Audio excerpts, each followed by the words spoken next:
취임식 첫날 대통령실이 거의 물리적인 업무가 불가능한 그런 상태 아니냐. 인수인계는커녕 사용 가능한 인터넷망, 연필도 책상 위에 놓여 있지 않았다. 아무것도 없었다. 요번엔 윤석열 정부 이제 나간 사람들의 얘기가 좀 들어 있습니다. 여길 보겠습니다. 윤석열 정부 대통령실 관계자, 차기 정부 인사들이 일할 수 있게 정비해서 내놓자는 취지에서 정리를 한 거다. 지저분한 개인 파일들을 지우고 업무를 할 수 있도록 치워두고 온 게 상식 아닙니까? 의도적으로 일을 못하게 만들었다는 건 억측입니다. 라고 얘기를 하고요. 네. 그러니까 어제 강유정 대변인 저한테 전화 왔더라고요. 당황해서 어떻게 해야 됩니까? 라고. 아하. 제가 이제 자세히 일러주긴 했는데 네. 이 다 치우고 가더라도 이 한 권의 책은 남겨놓고 가야 됩니다. 그게 매뉴얼, 뭐냐면 그 방의 인수인계. 매뉴얼 북입니다. 네. 그래서 거기에 이 대변인실의 업무는 이러이러한 것이 있었고 우리는 이렇게 했다라고 하는 것들을 그 매뉴얼 한 권씩은 남겨놓고 그 핵심이죠. 거기에 연필이니 컴퓨터, 저런 건 다 치우고 가야죠. 뭐 그런 이야기를 이제 한 것입니다. 그래서 널공 흔히 말하는 이 부처에서 나온 공무원들 입장에서는 정치적 부담이 없기 때문에 기존 보던 업무나 인수인계 목록을 잘 작성해가지고 다음 정부 또 사람이 바뀔 때 그때 하는 거지. 안 그러면 자신이 그대로 유임될 수도 있거든요. 네. 공무원 출신들은. 그럼에도 불구하고 이제 전부 이제 저는 이제 원대 복귀를 시킨 것 같아요. 그러다 보니까 이제 총무비서관 뭐 총무수석 한 사람 딱 남아 있었던 건데. 지금 용산 사무실로 왔는데 꼭 무덤 같습니다. 아무도 없어요. 예, 필기도구 제공해 줄 직원도 없군요. 컴퓨터도 없고 프린터도 없고 황당무계합니다. 네, 어제 이재명 대통령 이 용산에 와서 인선을 발표를 했는데 그러면서 이제 하는 얘기가 뭐라고 얘기했느냐 아까 들으셨죠. 아무것도 없어요. 아주 황당무계합니다. 무덤 같아요. 그러면서 아니 지금 현재 대통령실에 파견 쓰던 직업 공무원들 다 지금 곧바로 원대 복귀해서 전원 제자리로 복귀하라고 이거 해야 됩니다.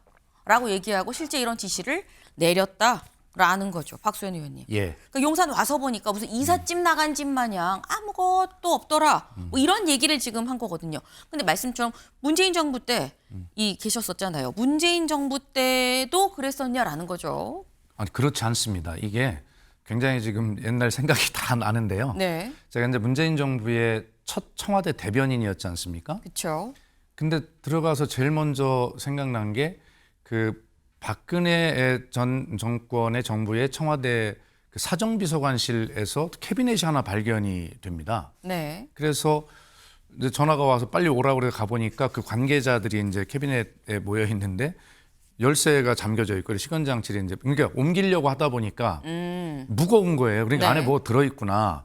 그러니까 예를 들어서 그 방에 있는 관계자 혼자 이걸 열으면 무슨 일이 있을지 모르니까 관계자들이 모여서 함께 그걸 열었어요. 그런데 거기에 서류가 가득 차 있었습니다. 네. 거기서 지금 아까 기사도 잠깐 나왔습니다만 깜짝 놀랄 만한 막 문건들이 쏟아져 나온 거예요.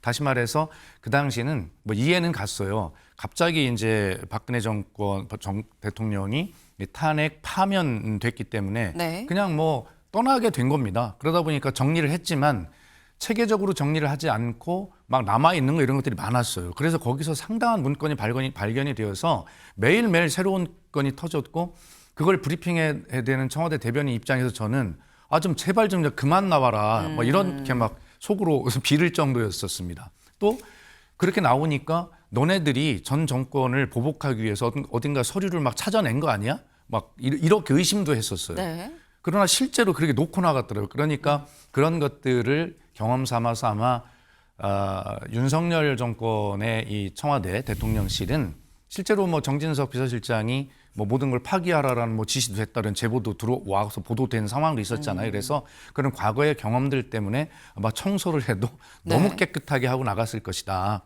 그러나 매뉴얼에 따라서 인수인계 하게 되는 목록이 있어요. 네. 근데 저도 청와대의 경험을 해보니까 아예 그런 목록마저도 안 놓고 난 방이 있는가 하면 캐비넷을 통째로 놓고 방도 있고 그러나 이번에는 지금 이재명 대통령이 말씀하시는 걸 보니까 해도 너무 깨끗하게 하고 나갔다. 뭐 이런 말씀을 하신 것 같아요. 네. 그러니까 지금 말씀은 사실 앞서서 있었던 윤석열 정부 때의 이 직원들, 행정관들, 뭐 비서관들이 상당히 이전의 사례, 이 박근혜 정부에서 두고 나가는 캐비넷이 논란이 됐었던 만큼 그걸 고려해서인지 깨끗해도 너무 깨끗하게 하고 나갔다라는 취지의 얘기를 한 것 같다라고 말씀을 지금 하셨는데 김성태 의원님, 약간 이재명 대통령의 이 아까 얘기를 좀 들어보면 뉘앙스는 아니 뭐 이렇게 인수인계도 안 될 만큼 이 정도로 해놓고 나가는 건 뭐야? 약간 이런 느낌이 좀 없잖아 있거든요. 예, 그렇습니다. 이 대통령실은 네. 대통령실에 일하시는 분들은 이제 두 가지 부류예요. 한 부류는 이제 널공. 네. 그러니까 정부 부처 내에서 파견되어진 나온 그런 공무원들, 네. 전문 공무원들이고 또 한 부류는 이제 정당 내지 정치권에서 또 들어온 흔히 말하는 어공이라는 사람들, 네. 어쩌다 공무원 되신 분들 이분을 말하는 건데 어공들은 보통 대통령 이제 취임식을 앞두고 있고 당선이 확정된 어떤 그런 상황이면은 본인도 이제 뭐 자기 일을 하기 위해서는 좀 휴가도 가고 또 그 자리는 당연히 그때는 비워주는 게 맞아요. 네. 그렇지만 이제 널공, 흔히 말하는 이 부처에서 나온 공무원들 입장에서는 정치적 부담이 없기 때문에 기존 보던 업무나 인수인계 목록을 잘 작성해가지고 다음 정부 또 사람이 바뀔 때 그때 하는 거지. 안 그러면 자신이 그대로 유임될 수도 있거든요. 네. 공무원 출신들은. 그럼에도 불구하고 이제 전부 이제 저는 이제 원대 복귀를 시킨 것 같아요. 그러다 보니까 이제 총무비서관 뭐 총무수석 한 사람 딱 남아 있었던 건데 저는 그런 측면에서 또 이제 과거에 옆에 이 계시지만 우리 문재인 정부 때 그때도 이제 박근혜 대통령 탄핵 이후에 이제 조기 대선을 통해서 들어온 정권이거든요. 그때 들어오자마자 뭐 아주 뭐 큰 그냥 뭐 정말 뭐 큰 정보 덩어리를 뭐 끄집어내가지고 그걸로 가지고 엄청난 이제 언론 그리고 또 정치적으로도 그게 또 큰 문제가 되고 또 관련자 처벌도 많이 받았어요. 네. 그게 흔히 말하는 삼성그룹 경영권 그런 성계 지원 방안 그리고 이제 문화예술계 블랙리스트 이 관련자들 전부 다 책임 처벌 다 받았습니다. 심지어 저기 삼성의 이제 이재용 회장 같은 경우도 이걸로 결정적인 처벌을 받게 되는 거죠. 그런 만큼 이제 지금 정진석 비서실장은 너무 깔끔하게 치운 것 같아요. 정치적 오해를 이제 없애겠다. 네, 정치적 오해를 불러일으키지 않도록 좀 깔끔하게 해놓고 나간 거 아니겠느냐라는 말씀을 지금 하셨어요. 근데 다만 어제 김유정 대변인 또 이렇게 얘기를 했죠. 취임식 첫날 대통령실이 거의 물리적인 업무가 불가능한 그런 상태 아니냐. 인수인계는커녕 사용 가능한 인터넷망, 연필도 책상 위에 놓여 있지 않았다. 아무것도 없었다.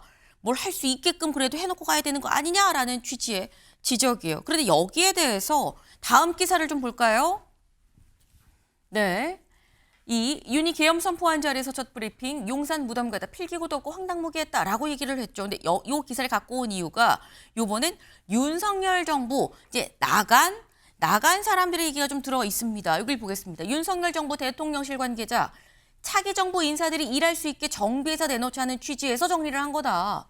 지저분한 개인 파일들을 지우고 업무를 할 수 있도록 치워두고 온 게 상식 아닙니까?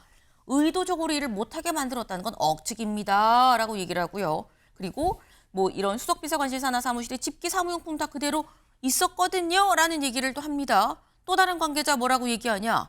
대통령실 집무실 안에 있는 그 PC, 이 컴퓨터는 새 대통령이 오면 거기에 맞게 원래 총무비서관실이 구비를 별도로 하고 있기 때문에 그건 그냥 그래서 지우고 온 거다. 조직적인 증거 인멸, 파쇄 지시 이런 거 없었다라고 또 얘기를 합니다. 박수현 의원님. 예, 그 말도 이해가 가고 또 당연히 그렇게 해야 되는 것인데요.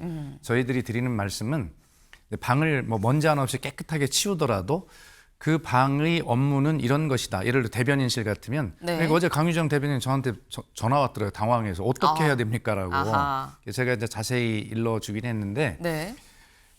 이 다 치우고 가더라도 이 한 권의 책은 남겨놓고 가야 됩니다. 그게 매뉴얼, 뭐냐면 그 방의 인수인계. 매뉴얼 북입니다. 네. 그래서 거기에 이 대변인실의 업무는 이러이러한 것이 있었고 우리는 이렇게 했다라고 하는 것들을 그 매뉴얼 한 권씩은 남겨놓고 그 핵심이죠. 거기에 연필이니 컴퓨터 저런 건 다 치우고 가야죠. 뭐 그런 이야기를 이제 한 것입니다. 그래서 업무 인수인계가 정확하게 이런 조기 대선의 경우에 또 파면된 정부의 경우에 사실 그럴 경황이 없지요. 그럴 또 의지도 안 생기고 그러다 보니까 이런 정확한 매뉴얼 인수인계가 제대로 안 됐다라고 하는 그런 뜻이 포함되어 있습니다.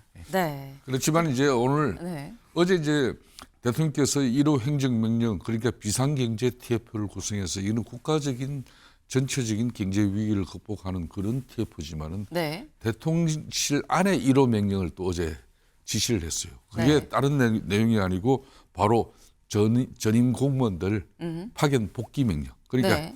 다시 용산에 원래 나와서 근무했던 사람은 부처로 돌아갔더라도 그분들은 그대로 다시 오늘 아침부터 용산으로 출근해라. 복귀 명령을 어제 내렸죠. 그렇기 때문에 이제 저 문제는 뭐 원래 그래요.